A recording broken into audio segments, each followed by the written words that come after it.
Welcome, dear friends of Turkish series stars, to a corner where powerful stories find their voice, where long-buried emotions resurface, and where truth sometimes slips out when no one expects it.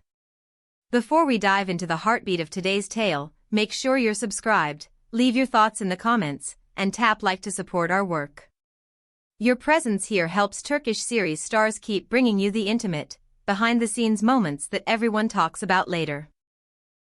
What we're about to share didn't come from a press junket or a carefully arranged television appearance.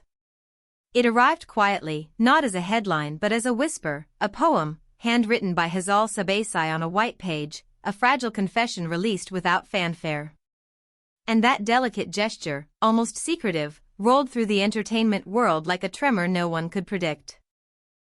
In a time when every gesture can feel curated and packaged, the choice of a beloved actress to speak in raw, lyrical lines shook the industry in a way few could have imagined. The poem appeared suddenly in her Instagram stories, no caption, no explanation, just a grainy black and white photo and a barely there melody that felt more like a breath than a soundtrack.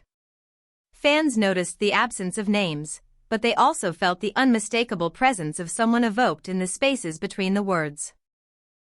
Urkin, the man with whom she shared a chapter as intense as it was fragile.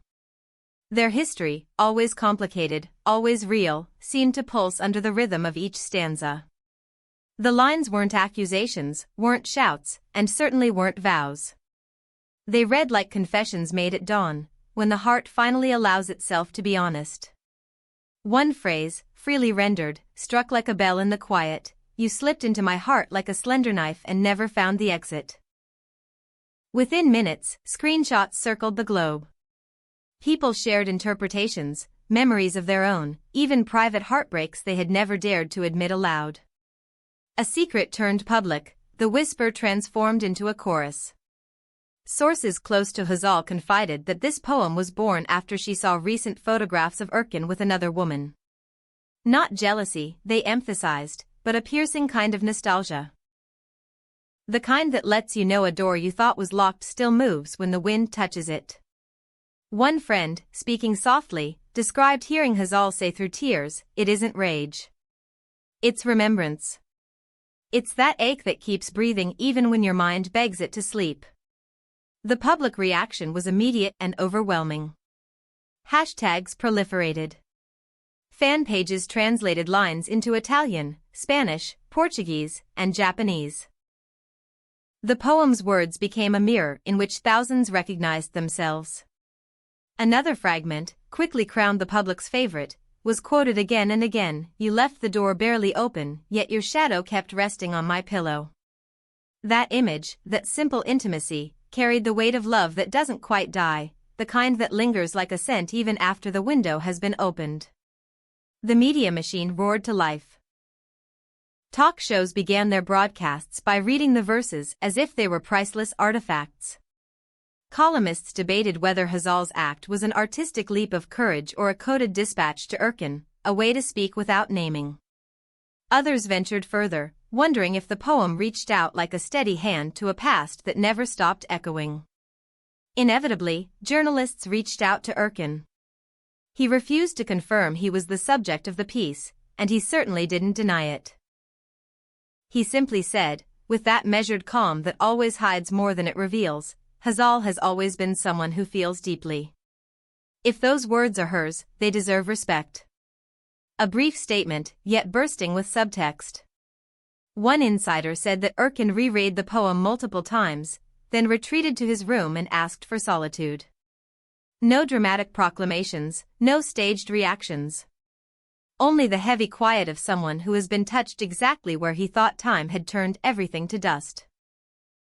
A member of his team admitted he seemed shaken, as though those lines had found the place he had worked so hard to forget existed.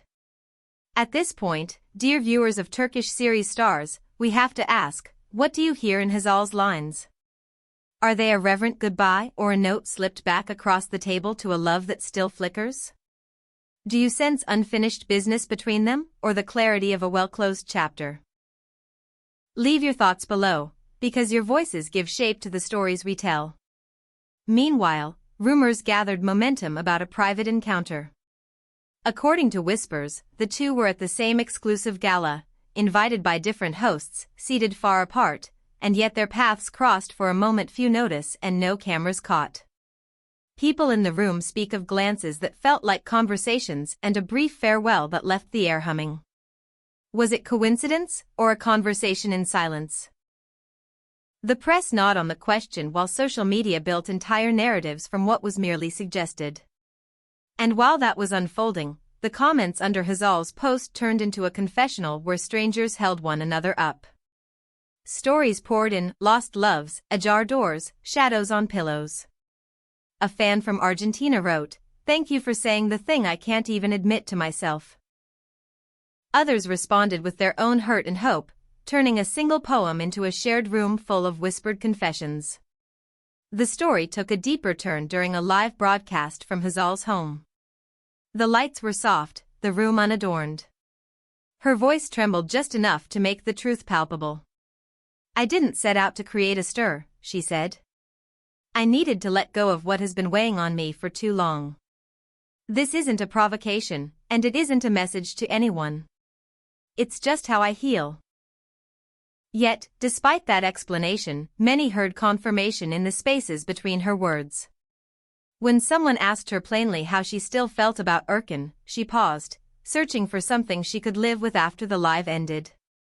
"Feelings don't switch off like a lamp," she replied. "Writing helps me put order to what's still beating inside me." That sentence became a turning point, spawning more speculation. Was this the last page or the prologue to a chapter neither had dared to write? Then came the announcement that made this saga feel like the beginning of a larger creative confession. Hzal revealed that she would soon publish a slender collection of personal texts, titled What I Didn't Say Out Loud. Poems, fragments, and lyrics written over the years but never shared would finally meet the world. It wouldn't be a publicity stunt, she insisted, but a way of transforming pain into a companion for those enduring similar storms. She spoke about wanting readers to open the book and feel less alone in the middle of the night. And instantly, pre-orders and anticipation threads blossomed across the internet. People asked if the collection would include the verses from the story and whether their favorite lines, those that circled in multiple languages, would appear on the page as they had on the screen. And so the spotlight pivoted to Erkan again. Would he answer? Would there be a poem in response, a written letter, a private message that the public would never see, or the kind of silence that communicates more than 1,000 explanations ever could? His circle kept quiet, neither adding fuel nor water to the speculation. Friends describe him as a man who chooses his words carefully and prefers resolution to spectacle. Still, the eyes of the public searched his expression in every recent photograph. Was that far-off look simply exhaustion after a long day, or was it the residue of a poem that had reopened a door? The biggest talk shows invited psychologists, poets, and actors who have worked with both of them, dissecting not only the poem itself but the idea of public vulnerability. Some called Hazal's gesture brave, the decision of an artist choosing truth over strategy. Others wondered if it was a subtle attempt to remind Urkin of a tenderness that had never truly dissolved. The conversation traveled from studio couches to late-night radio to humble kitchen tables, carried by people who recognized parts of themselves in two public figures braving the messiness of memory. Fan art appeared, clips were edited with soft instrumentals, and everywhere the sensation persisted that something delicate and crucial was unfolding in real time. Behind all this noise, there was the scent of a simple story. Two people who once shared a future and then learned how difficult the past can be when it refuses to stay put. Sources said that after reading the poem, Urkin spoke to no one for several hours, letting the lines settle like snow. An assistant described setting a glass of water by his door and finding it untouched later.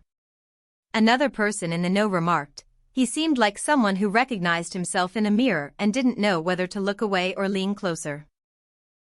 None of this confirms anything, and yet, in a narrative made of subtlety, silences can be as eloquent as speeches. As for Hzal, those close to her insist that the poem was more about survival than romance.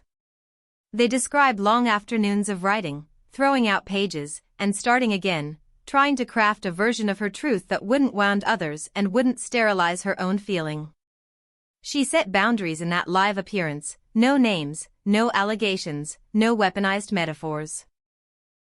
Just a woman facing her history, one line at a time. That restraint itself stirred admiration. Many felt they were witnessing not a publicity maneuver but a vulnerable, human attempt to place the heart back on its feet.